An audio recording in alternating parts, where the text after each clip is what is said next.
Hello everyone, आप सभी का स्वागत है हमारे यूट्यूब चैनल किदवई सर में। मैं आपका टीचर मोहम्मद अली किदवई आज आपको मैथ का चैप्टर कंपाउंड इंटरेस्ट पढ़ाऊंगा। आज की इस वीडियो में मैं आपको कंपाउंड इंटरेस्ट के कुछ ट्रिकी क्वेश्चन को समझाऊंगा जो आपके यूपी टेट एग्जाम में पूछे जाते हैं। और इससे पहले भी मैं आपको कंपाउंड इंटरेस्ट का चैप्टर पढ़ा चुका हूँ, उसमें मैंने सारे फॉर्मूले समझा रखे हैं। तो अगर आपने वो वीडियो नहीं देखा है तो मैं एंड स्क्रीन पर उसको दे दूंगा, उसको भी आप उस वीडियो को भी आप जरूर देखिएगा। तो चलिए इस वीडियो को स्टार्ट करते हैं। वीडियो को स्टार्ट करने से पहले आप हमारी इस वीडियो क्वालिटी को हाई डाटा पे सेट कर दीजिए जिससे आपको वीडियो क्लियर दिखे। और अगर आप हमारे चैनल पर नए हैं तो चैनल को सब्सक्राइब करें, वीडियो अच्छा लगे तो लाइक करें और बेल वाला घंटा बजा दें जिससे आपको आने वाली वीडियो का नोटिफिकेशन मिलता रहे। तो देखिए, ऐसे पहला ये क्वेश्चन कह रहा है कि अगर 10% की चक्रवृद्धि ब्याज दर पर कितने वर्ष में 1 लाख रुपए 1,33,100 रुपए हो जाएंगे। ठीक है, यानी कि 10% चक्रवृद्धि ब्याज दर पे आपको कितने वर्षों में 1 लाख रुपए जो है वो 1,33,100 रुपए हो जाएंगे। तो इसमें हमको क्या क्या दे रखा है, इसमें हमको जो प्रिंसिपल है, मूलधन है, वो दे रखा है 1 लाख रुपए। जो अमाउंट है, मिश्र धन है, वो दे रखा है 1,33,100 रुपए दे रखा है। और जो रेट दर जो है वो हमको दे रखा है 10% दे रखा है। अब हमको समय निकालना है। तो हमारा जो फॉर्मूला होता है वो होता है amount equals to P1 plus alpha 100 for n होता है। तो हमको n निकालना है। ठीक है, तो यहाँ पे मान लेंगे समय हमारा n है। ठीक है, तो amount equals to P1 plus alpha 100 for n होता है। तो अब यहाँ पे अमाउंट की जगह पे आप 1,33,100 रख दीजिए, प्रिंसिपल की जगह पे आप जो है 1 लाख रख दीजिए और रेट की जगह पे आप 10 रख दीजिए। इसको पूरा सॉल्व करेंगे तो ये इसके डिनोमिनेटर में आ जाएगा, हर में इसके आ जाएगा। तो ये कैंसिल हो जाएगा, 0 0 ये 0 कैंसिल हो जाएंगे। तो ऊपर आएगा 1,331 आएगा, नीचे 1,000 आएगा, इक्वल टू 11.10 का और n हो जाएगा। अब ये जो 1,331 है ये आपका 11 का क्यूब होता है और नीचे 10 है। 10 का क्यूब जो होता है वो 1000 होता है। तो 11/10 का होल क्यूब जो होगा होल क्यूब हो जाएगा, इक्वल टू 11/10 की पावर n हो जाएगा। अब यहाँ पे देखिएगा दोनों का बेस सेम है तो पावर भी इक्वल होगी। तो n की जो वैल्यू होगी वो 3 होगी, यानी कि 3 साल जो होगा इसका आंसर आएगा आपका। अब ये वाला क्वेश्चन देखेंगे, इसमें क्या रहा है, यदि एक निश्चित राशि पर 5% प्रति वर्ष की दर से 3 वर्ष के लिए चक्रवृद्धि ब्याज और साधारण ब्याज के बीच का अंतर 15.25 रुपीज है तो राशि ज्ञात करें। ठीक है, यानी कि आपको 3 वर्ष पे दे रखा है, एक दर दे रखा है, समय दे रखा है और उसमें बताया रखा है कि जो चक्रवृद्धि ब्याज है और साधारण ब्याज के बीच का जो अंतर है वो 15 रुपए 25 पैसे है। ठीक है, तो अब हमको वो राशि ज्ञात करनी है। ठीक है, तो हम मान लेंगे कि जो हमारी राशि है वो x है। तो अब हम यहाँ कंपाउंड इंटरेस्ट का फॉर्मूला लगा देंगे। कंपाउंड इंटरेस्ट फॉर्मूला होता है P1 plus alpha 100 power n minus p होता है। ठीक है, तो यहाँ पे हमने p की जगह पे x रख दिया, इसको सॉल्व कर लिया। फिर हमसे कहा गया था कि जो है रेट और जो आपका टाइम था वो सेम था और जो जो हमारा प्रिंसिपल था वो भी सेम था। तब दोनों का अंतर जो था कंपाउंड इंटरेस्ट और सिंपल इंटरेस्ट का वो 15 रुपीज 25 पैसे था। ठीक है, तो हमने यहाँ पे एज्यूम कर लिया कि हमारा जो है जो प्रिंसिपल है वो x है। फिर हमने कंपाउंड इंटरेस्ट का फॉर्मूला लगा के कंपाउंड इंटरेस्ट निकाल लिया। फिर सिंपल इंटरेस्ट का फॉर्मूला लगा दिया, PRT/100 होता था। तो यहाँ से साधारण ब्याज हमने निकाल लिया तो 3x/30 आ गया। अब कंपाउंड इंटरेस्ट और सिंपल इंटरेस्ट के बीच में हम डिफरेंस निकालेंगे। तो जो कंपाउंड इंटरेस्ट की वैल्यू आई थी वो और सिंपल इंटरेस्ट की वैल्यू आई थी, दोनों को माइनस कर लेंगे। तो यहाँ से 61x/8000 आ जाएगा। अब यहाँ पे क्वेश्चन में हमको दे रखा था कि जो चक्रवृद्धि ब्याज और साधारण ब्याज का जो बीच का अंतर था वो 15 रुपए 25 पैसे था। तो इसकी जगह पे हम 15 रुपए 25 पैसे रख देंगे। फिर इसको पूरा सॉल्व करके हम x की वैल्यू निकाल लेंगे। x की जो वैल्यू आएगी वही प्रिंसिपल होगा, वही मूलधन होगा। इसी मूलधन के ऊपर में 3 वर्ष के लिए और 5% जो है रेट पे आपका जो चक्रवृद्धि ब्याज और साधारण ब्याज का जो अंतर है वो 15 रुपए 25 पैसे है। यही राशि हमको निकालनी थी। अब यह वाला क्वेश्चन देखेंगे, इसमें कह रहा है कि 2 वर्षों में 18,000 रुपए की राशि पर अर्जित चक्रवृद्धि ब्याज और साधारण ब्याज के बीच का अंतर 405 रुपए था। तो ब्याज की दर क्या क्या थी निकालनी है हमें। ब्याज की दर यानी कि रेट निकालना है हमको। जो है प्रिंसिपल दे रखा है, मूलधन दे रखा है, समय दे रखा है और चक्रवृद्धि ब्याज और साधारण ब्याज का अंतर दे रखा है जो 405 रुपए है। तो यहाँ पे हम लिख लेंगे compound interest minus simple interest जो है वो 405 रुपए है। तो कंपाउंड इंटरेस्ट का फॉर्मूला यहाँ पे लगा देंगे हम, यहाँ पे सिंपल इंटरेस्ट का फॉर्मूला लिख दिया हमने, इक्वल टू 405 कर दिया। अब यहाँ पे सारी सारी वैल्यू आप जो है पुट कर दिए। प्रिंसिपल जो मूलधन था वो 18,000 था, रेट हमको निकालना है, समय 2 वर्ष है, यहाँ प्रिंसिपल है होगा और यहाँ पे भी हम पीआरटी अपॉन 100 कर देंगे। तो समय 2 वर्ष था और जो प्रिंसिपल था हमारा वो 18,000 था, अपॉन 100 कर दिया, इक्वल टू 405 कर दिया। अब यहाँ पे हम 18,000 पूरे इक्वेशन से कॉमन ले लेंगे। तो यहाँ पे देखिएगा, फिर यहाँ पे इसका आंसर निकल ले लिया हमने, तो 100 प्लस r अपॉन 100 हो गया। यहाँ पे 18,000 के यहाँ पे एक आ गया और इसमें से भी हमने 18,000 कॉमन ले लिया था, तो 2r अपॉन 100 आ गया, इक्वल टू 405 हो गया। अब यहाँ पे फिर देखिएगा, फिर हम एलसीएम लेंगे, तो एलसीएम हमारा 10,000 आएगा यहाँ पे, तो यहाँ पे 10,000 हो जाएगा, ठीक है। तो यहाँ पे एलसीएम लेंगे हमारा, तो हमारा 10,000 एलसीएम आएगा। और यहाँ पे अब इसको ये स्क्वायर में था, इसको खोलेंगे तो 10,000 हो जाएगा, तो 10,000 यहाँ पे एलसीएम आ गया। तो यहाँ पे -1 की जगह पे आपका 10,000 आ जाएगा, और यहाँ पे 100 था तो यहाँ पे जो है 10,000 आने के लिए उसकी न्यूमरेटर डिनोमिनेटर को 100 से मल्टीप्लाई कर लेंगे, तो यहाँ पे 200 आ जाएगा। फिर इसको आप जो है पूरा सॉल्व कर लीजिए, इसको a + b की होल स्क्वायर फॉर्मूला से खोल के पूरा कैसे कर लीजिए, तो आपका 9/5 r स्क्वायर 405 होगा। फिर ये क्रॉस मल्टीप्लाई हो जाएगा, तो r की जो पूरा सॉल्व करके वैल्यू निकलेगी वो 15% निकलेगी, तो दर हमारा आएगा वो 15% आएगा। अब ये वाला क्वेश्चन देखिएगा, ये क्वेश्चन ट्रिकी क्वेश्चन है।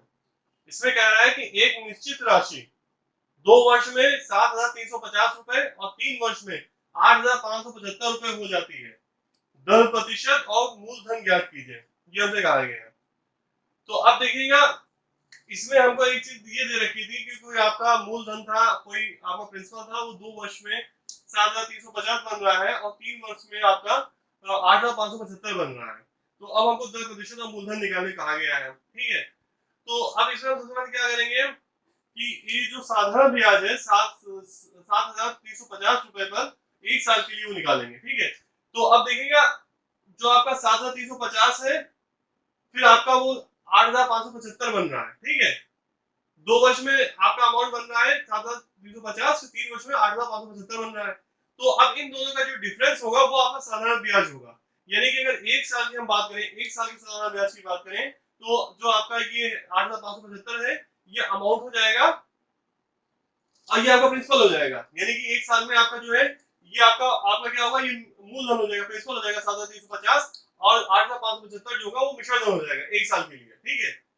तो अब हम उस कंडीशन में हम करेंगे, तो अब 8,575 में से हम 7,350 माइनस कर लेंगे, क्योंकि हमको मालूम है अमाउंट इक्वल टू होता है प्रिंसिपल प्लस इंटरेस्ट होता है। तो इंटरेस्ट जब हमको निकालना होगा तो अमाउंट माइनस प्रिंसिपल हो जाएगा। तो अमाउंट हमारी 8,575 है और प्रिंसिपल हमारा 7,350 है 1 साल के लिए, ठीक है। जो 2 साल में से 3 साल के बीच का डिफरेंस बताएगा, उस कंडीशन में हमने निकाल लिया। तो अब 8,575 में से हमने 7,350 निकाला, तो 1,225 आ गया। अब देखिएगा, 1 साल में 1 साल के समय के लिए आपका जो इंटरेस्ट आया, साधारण ब्याज आया, वो 1,225 आया है, और जो मूलधन है, प्रिंसिपल है, वो 7,350 है, और समय 1 साल है। इस पे हम जो है रेट निकालेंगे, दर निकाल लेंगे। तो हमारा रेट का फॉर्मूला होता है 100 into simple interest upon principal into time होता है। तो यहाँ पे सारी वैल्यू पुट कर दीजिए, तो रेट आपका जो है 50.3% आएगा। अब हमको मूलधन निकालना था, तो हम मान लेंगे कि मूलधन हमारा x है। फिर हम यहाँ पे फॉर्मूला लगा देंगे, अमाउंट का फॉर्मूला होता है p 1 प्लस r पर 100 की पावर n होता था, तो यहाँ पे हमने रख दिया p के, यहाँ पे हमने x रख दिया, रेट हम जो हमारा आया था वो रेट रख दिया यहाँ पे, और टाइम हमारा 2 साल था, 2 साल में जो अमाउंट बन रही थी वो 7,350 बन रही थी, तो अमाउंट की जगह पे हमने 7,350 रख दिया। इसको पूरा हम सॉल्व कर लेंगे, यहाँ से x की वैल्यू निकालेंगे, वही जो होगा वो मूलधन होगा हमारा। अब ये वाला क्वेश्चन देखेंगे, इसमें क्या रखा है कि चक्रवृद्धि ब्याज पर एक धनराशि 3 वर्ष के बाद 13,380 रुपए हो जाती है और 6 वर्ष के बाद 20,070 रुपए हो जाती है। तो मूलधन ज्ञात कीजिए, ठीक है। तो अब इसमें हमको रेट नहीं दे रखा था, तो हमको मूलधन निकालने के लिए इसमें कहा गया है। तो हम मान लेंगे कि मूलधन यानी कि प्रिंसिपल हमारा p है, तो अमाउंट का जो फॉर्मूला होता है P 1 प्लस R अपॉन 100 की n होता है। तो हमको पहले दे रखा था कि 3 वर्ष में जो धनराशि है वो 13,380 हो रही है, तो अमाउंट 13,380 हो गया, प्रिंसिपल ये हमने P रख दिया, और 1 प्लस R अपॉन 100 की पावर 3 हो गया, 3 साल की बात थी, n जो होगा वो टाइम जो होगा 3 इयर्स हो जाएगा। फिर सेकंड कंडीशन हमें दे रखी थी कि 6 वर्ष में जो है वो 20,070 रुपए हो रहा है, तो अमाउंट हमारा 20,070 रुपए हो जाएगी, और प्रिंसिपल हमारा P रहेगा, रेट R है, और टाइम हमारा 6 ईयर हो जाएगा। ये इस तरह से हमारे दो इक्वेशन बनेंगे। अब क्या करेंगे हम कि इक्वेशन सेकंड को इक्वेशन फर्स्ट से हम डिवाइड कर देंगे, तो यहाँ पे पी कैंसिल हो जाएगा, और 20,070 अपॉन 30,380 आ जाएगा यहाँ पे, और यहाँ पे 1 प्लस आर की पावर है 1 प्लस आर अपॉन 100 की पावर 6 थी, और यहाँ पे 1 प्लस आर अपॉन 100 की पावर 3 थी, तो ये कैंसिल हो जाएगा, तो यहाँ पे आपका आएगा 1 प्लस आर अपॉन 100 की पावर 3 आ जाएगा। ठीक है, अब इसको पूरा आप सॉल्व करिए तो 3/2 आ जाएगा, तो 1 प्लस आर अपॉन 100 की पावर 3 की जो वैल्यू होगी वो 3/2 हो जाएगी। अब ये जो आपका पहले वाला इक्वेशन था, यहाँ पे इस पार्ट की जगह पे हम 3/2 रख देंगे, तो हमने यहाँ पे 3/2 रख दिया, कॉपी कर दिया, इक्वल टू 13,380 कर दिया। तो यहाँ से सॉल्व करके हम पी की वैल्यू निकालेंगे, जो हमारी 8,930 रुपीज आएगी, यही जो होगा वो आपका मूलधन होगा। अब यह वाला क्वेश्चन देखेंगे, इसमें कह रहा है कि एक धनराशि चक्रवृद्धि ब्याज पर 15 वर्ष में दुगनी हो जाती है, तो कितने वर्ष में ये 8 गुना हो जाएगी, ये हमको निकालना है। ठीक है, तो हमारा फॉर्मूला अमाउंट का होता था, अमाउंट इक्वल टू था P 1 प्लस R अपॉन 100 की पावर n होता था, तो यहाँ पे हम वैल्यू रख देंगे सब, हमने प्रिंसिपल को मूलधन को हमने P माना था, और अब क्या हो रहा है, प्रिंसिपल 15 साल में जो है 2 गुना हो रहा है, तो जो है जो हमारा अमाउंट होगा वो 2P हो जाएगा, प्रिंसिपल हमारा P होगा, टाइम जो हमारा है वो 15 इयर्स है, तो 15 यहाँ पे रख दिया हमने, तो इस तरह से हमने रिलेशन बना लिया। अब ये जो P होगा इसके जो है हर में आ जाएगा, तो 2P अपॉन P हो जाएगा, तो ये PP कैंसिल हो जाएगा, इसकी वैल्यू 2 आ जाएगी, तो 1 प्लस R अपॉन 100 की पावर 15 की जो वैल्यू होगी वो 2 आएगी। फिर दूसरा रिलेशन हमको दे रखा था कि कितने वर्ष में वो 8 गुना हो जाएगा, जो प्रिंसिपल होगा या मूलधन जो होगा वो 8 गुना हो जाएगा। तो अब जो है हम मान लेंगे n इयर्स में होगा, माना कि n इयर्स में होगा हमारा, तो अब ये जो फॉर्मूला था P प्लस 1 अपॉन P जो होगा प्रिंसिपल हमारा P रहेगा, और 1 प्लस R अपॉन 100 की पावर n कर देंगे, और जो अमाउंट होगा वो 8P हो गया, 8 गुना हो गया। अब फिर ये P जो होगा इसके डिनोमिनेटर में आ जाएगा, तो PP कैंसिल हो जाएगा, तो 8 वैल्यू 8 आ जाएगा इसका आंसर।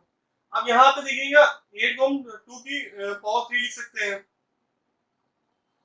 तो अब यहाँ पे ये हमारा रिलेशन यहाँ इतना आ गया। अब हम 2 की जगह पे हमने ये वैल्यू पुट कर दी, 1 प्लस R अपॉन 100 की पावर 15 पुट कर दिया यहाँ पे, और उसके ऊपर में क्यूब लग गया, तो अब ये जो आपकी वैल्यू आई 1 प्लस R अपॉन 100 की पावर 45 आ गई। ठीक है, ये 5 से 15 हो गया, 45 आ गई आपकी। तो अब दोनों का अब यहाँ पे देखिएगा बेस सेम है, तो पावर भी इक्वल हो जाएगी, तो n की वैल्यू जो होगी 45 होगी, तो आपका जो हमें टाइम निकालना था कितने वर्ष में 8 गुना होगा, तो वो 45 ईयर्स हो जाएगा। अब ये वाला क्वेश्चन देखेंगे, इसमें कह रहा है कि किस दर से वार्षिक चक्रवृद्धि ब्याज की दर से 3 वर्ष में 1600 रुपए 1852.20 पैसा हो जाएगा। ठीक है, तो हम मान लेंगे हमारा रेट 8% है, तो हमने फॉर्मूला लगा दिया, अमाउंट का फॉर्मूला होता था P 1 प्लस R अपॉन 100 की पावर n होता था, तुमको रेट निकालना था, हमको टाइम दे रखा था, हमको प्रिंसिपल दे रखा था, हमको अमाउंट दे रखा था, सारी वैल्यू में हम पुट कर देंगे, तो ये 1852.20 था, इसके नीचे जो है 1600 के नीचे आ जाएगा, इसको सॉल्व कर लेंगे पूरा, तो 21/20 आ जाएगा, का होल क्यूब आ जाएगा।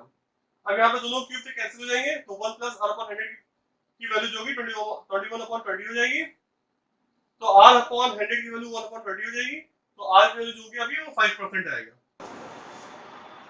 अब ये वाला क्वेश्चन देखेंगे, इसमें कह रहा है कि यदि दूसरे वर्ष के अंत में 22,000 रुपए की राशि पर चक्रवृद्धि ब्याज 5,596.80 पैसे है, तो उसी अवधि पे समान दर पर उसी राशि पर साधारण ब्याज ज्ञात कीजिए। यानी कि आपको दे रखा था कि 22,000 रुपए है 22,000 रुपीज पर जो कंपाउंड इंटरेस्ट जो चुकौती ब्याज है वो 5596.80 रुपीज है। तो उसी अवधि पर उसी समान दर से साधारण ब्याज निकालने के लिए कहा गया है।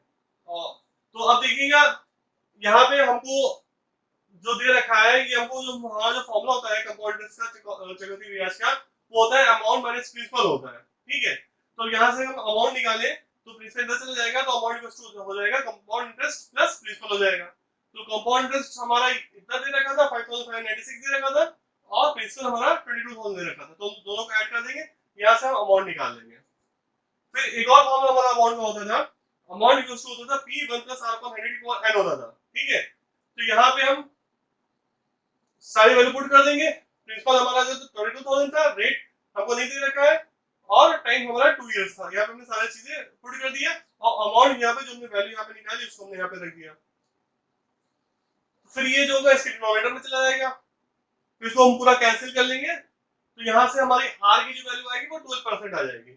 अब हमारा रेट मालूम पड़ गया, दर मालूम पड़ गया, प्रिंसिपल जो था वो 22,000 है, टाइम 2 इयर्स है। अब इस पे हमको साधारण ब्याज निकालना है, सिंपल इंटरेस्ट निकालना है। तो सिंपल इंटरेस्ट का फॉर्मूला होता है पीआरटी अपॉन 100 होता है। ठीक है, तो यहां से हम सारे वैल्यू पुट कर देंगे। प्रिंसिपल 22,000 था, रेट 12% था, टाइम 2 इयर्स था, अपॉन 100 कर दिया, तो यहां से हमारा जो सिंपल इंटरेस्ट आएगा वो 5,180 रुपीज आएगा। इसको नोट कर लीजिएगा। Thank you for watching this video. आप हमारे चैनल को सब्सक्राइब करें, वीडियो अच्छा लगे तो लाइक करें, और बेल वाला घंटा बजा दें जिससे आपको आने वाली वीडियो का नोटिफिकेशन मिलता रहे। इससे पहले भी मैं कंपाउंड इंटरेस्ट का के ऊपर वीडियो बना चुका हूं, उसमें मैंने सारे फॉर्मूले भी समझा दिए हैं। अगर आपने वो वीडियो नहीं देखा है तो डिस्क्रिप्शन में दिए गए लिंक पे फॉर मोर वीडियोस में क्लिक करके आप हमारा कंपाउंड इंटरेस्ट का वाला वीडियो भी देख लीजिएगा। Thank you for watching this video.